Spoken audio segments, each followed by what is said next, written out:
आज राजाबाईंचा वाढदिवस। आज वर्षाचा पहिला दिवस आणि वर्षाच्या पहिल्या दिवशी आपल्या समाजाचा राजा आहे त्याचा आज वाढदिवस। मी राजाबाईंचं नाव ऐकलं ते संजय देडे यांच्या तोंडून।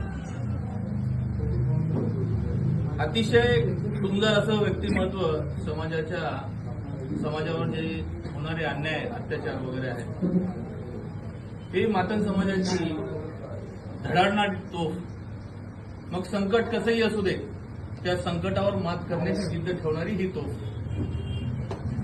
माझ्यावर राजाभाऊंचा खूप मोठा प्रभाव आहे आणि संजयने मला ज्या ज्या गोष्टी सांगितल्या त्या गोष्टी अगदी तंतोतंत मिळतात आणि जुळतात त्यांच्या स्वभावाशी।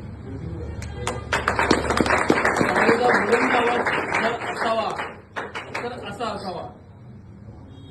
आम्ही पाहिलेत, समाजाचे भरपूर आवाज पाहिलेत, भरपूर नावं पाहिलेत, परंतु राजाभाई हे एक आगळं वेगळं व्यक्तिमत्व आहे आणि सर्व समाजातील कष्टकरी आपल्या सर्व जनतेला, आपल्या समाजातील लोकांना सोबत घेऊन चालणारं व्यक्तिमत्व। आज त्यांचा वाढदिवस नक्कीच एक सण असल्यासारखा आहे। राजाबाईंचे काही गोष्टी आहेत की त्या मी मनापासून कटाक्षाने पाळतो।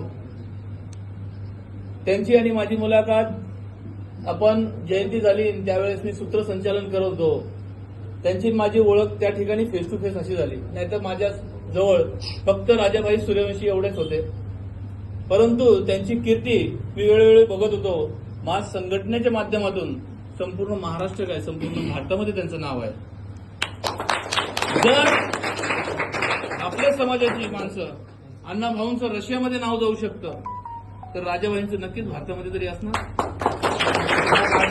राजाभाईंना मी वाढदिवसाच्या लाख लाख शुभेच्छा देतो आणि इथेच माझे दोन शब्द थांबवतो। जय हिंद, जय महाराष्ट्र, जय